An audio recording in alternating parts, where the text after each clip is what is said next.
Salam sejahtera, saya Cikgu T dari YouTube Study. Kalau suka rancangan saya, sila tekan subscribe ini yang berwarna merah.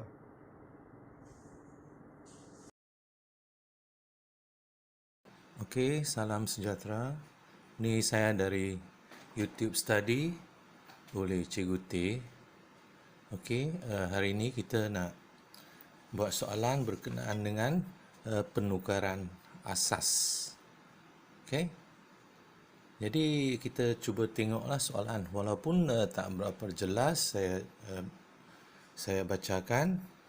Okey, suatu nombor dalam asas X asas 8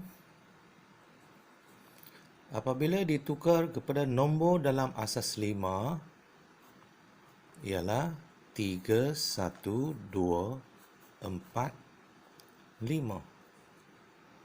Okey. Dan apabila ditukar kepada nombor asas 2 ialah 1, 1, 0, 0, 1, 1, 1, 1 dalam asas 2. Okey. Jadi soalan di sini, so kita cari nilai X. Nilai X maksudnya nilai X dalam asas 8.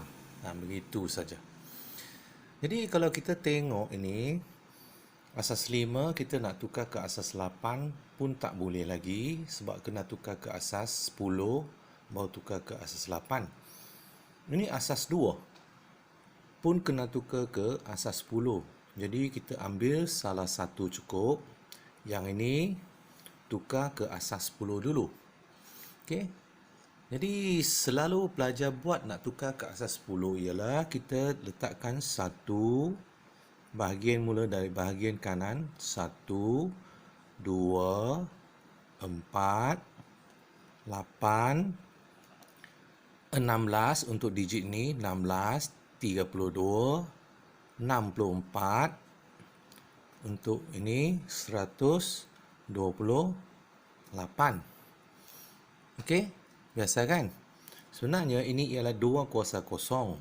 2 kuasa kosong ialah sama 1. Ini ialah 2 kuasa 1, 2 kuasa 2, 2 kuasa 3, 2 kuasa 4 dan seterusnya. Jadi bila asas 2 selalu kita tulis 1, 2, 4, 8, 16, 32, 64, 124. Kenapa saya tak mau tulis di sini 16 dan sini 32? Sebab di bawah dia kosong. Kosong kalau darab dengannya pun jadi kosong. Okey. Jadi kita cuba tukar ke atas asas 10. Okey. Jadi 128 darab 1, 128. Jadi kita tulis 128 tambah 64.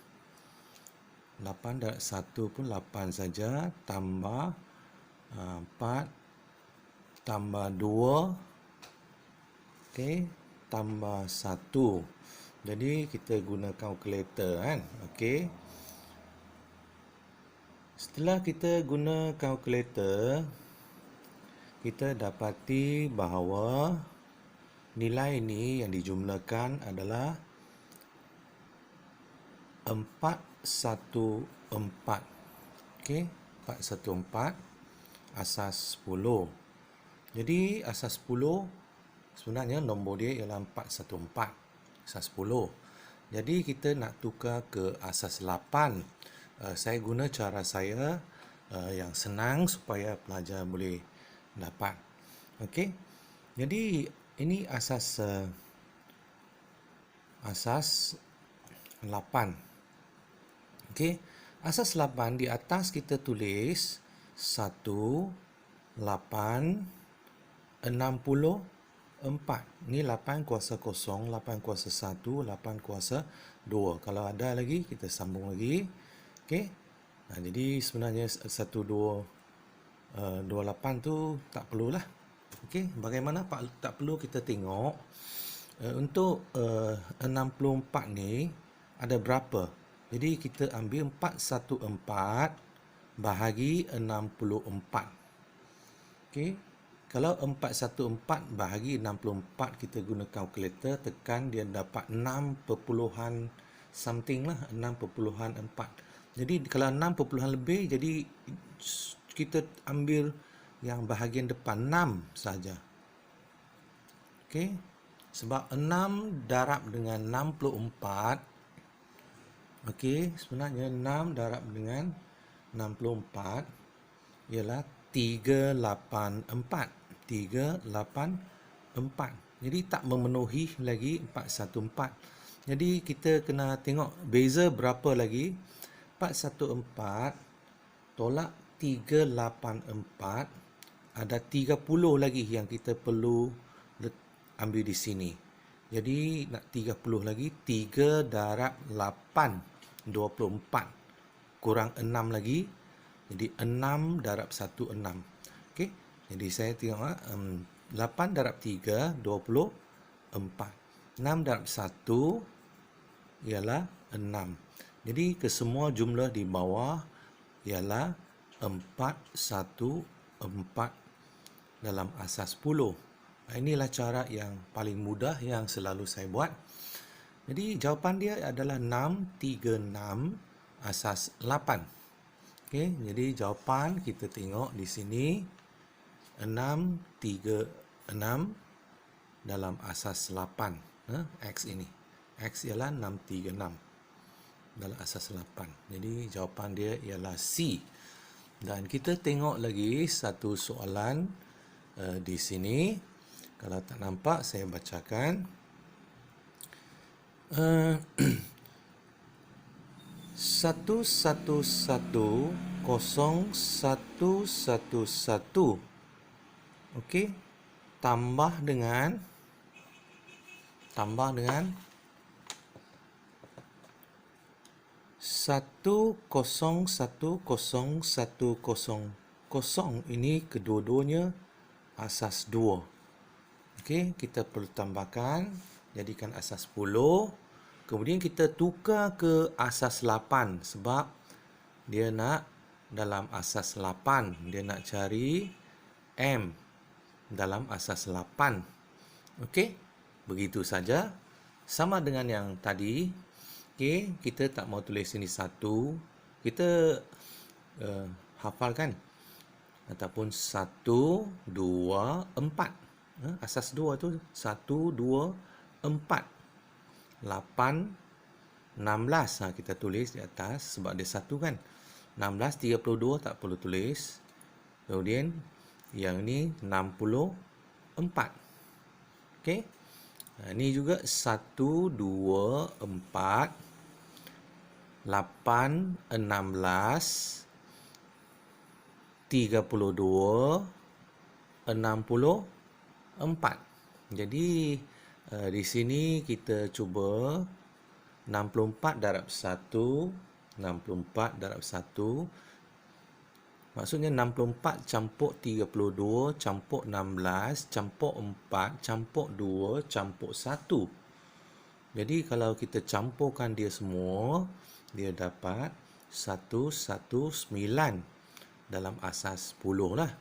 Okey, tambah dengan 64 tambah 16 tambah 4 ialah 84. Okey, dalam asas 10. Jadi kita sudah jadi asas 10. Ini nanti ya. Jadi 119 tambah 84 ialah 203 asas 10. Jadi asas 10 ni nak jadi kepada asas 8. Tadi saya dah jelaskan bagaimana kita nak tukar ke asas 8. Okey. Jadi kita letakkan 3 garis ini. Okey, tulis asas 8. Kemudian atas ni kita tulis 1, 8, 64. Okey. Macam ni. Lepas tu kita cuba tengok ni.